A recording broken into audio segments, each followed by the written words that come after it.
Hi, I'm Marius from MWS Photography, and in this video we are going to look at a solution for on-location lighting.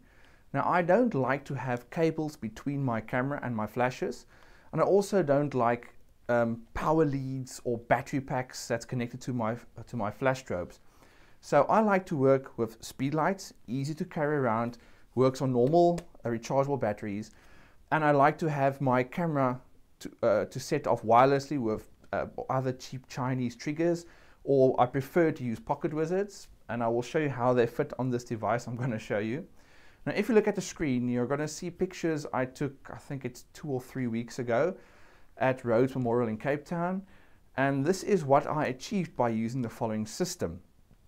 Now, if you look at the setup shots, here's 2 or 3 setup shots that I took while I did all the pictures. And you'll notice I was using softboxes. Now, normally you would expect this to be on your studio lights, but then obviously you're going to need battery packs or AC power source where you can plug in your equipment. So what I'm using is this very, very handy bracket. Now, it just connects to my normal light stand. So I can just take it off like that. It connects to my normal light stand like this, and then what will happen, just going to put the flash down quickly, I'm going to show you, I can just connect my softbox on this bracket, and this is one I like to use a lot. I'm going to put it forward so you can see the size. It's a 50 by 70 centimeters. And it's easy, I can just carry it in the back in the car on my seat. I don't need to struggle to carry this thing with me. It's nice and small. On the shots I showed you, here's the shot again. You'll notice one of them were huge, of the softboxes I used on the specific shoot I was talking about. And I was a 90 by 90, a bit tricky to get that softbox in the car. So this I find more user-friendly. So now I've got this thing attached, I can lock this thing so that the softbox doesn't come off this bracket. And then, if I take my Speedlight, I've got an option to either use this. This is the cactus. I use this a lot. It's very affordable, and it does the trick. So you can just connect that to your Speedlight, and you'll notice you've got a few dowels on here. One that's very important is the one that allows you to tilt the softbox.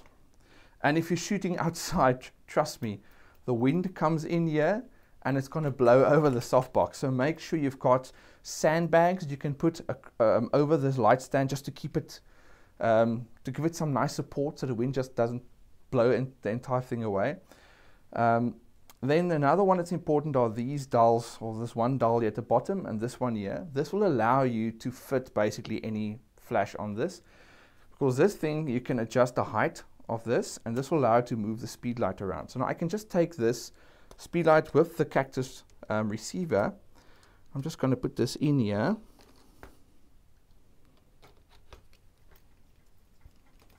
So that one's connected, and I can move this around very easily. So now I'm just going to open this screw right here so I can move the softbox up like that.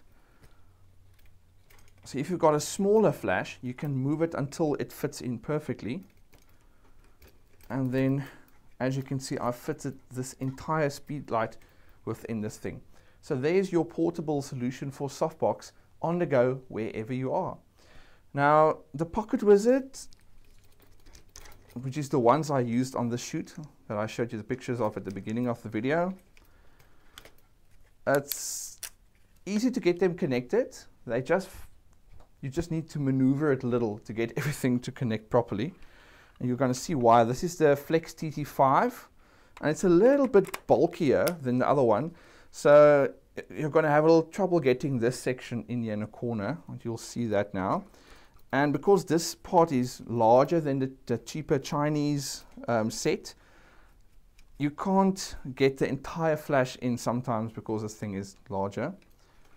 So now I need to make this thing a little bit flatter, the screw, so I can get this as close as possible. So you'll notice It doesn't go in all the way when I connect the pocket wizard, but that's more than sufficient. All the light goes in there and it works perfectly fine. So yeah, that is all I did, and I got awesome light from using this setup, and I use it in bright sunlight. It's a bit tricky because this thing obviously chows a lot of light, so I had to use the sunlight as one light source, and then this is another. I didn't try to overpower the sun with this thing alone. This was the sun was like my key light, and this would be my full light, just to get the lighting to look awesome. But it worked perfectly fine, and I love the system. So later on, I'm just waiting to get all the accessories together so I can show you that you can put a barn doors on here and a snoot and everything. So you can set up a complete studio setup by using the system. So yeah, that's that for this video, and if you enjoyed it, please subscribe to the channel, leave some comments down below, and also visit the sponsor who gives me all these gadgets, or a lot of these gadgets to play around with. And yeah, so I'll see you in the next video.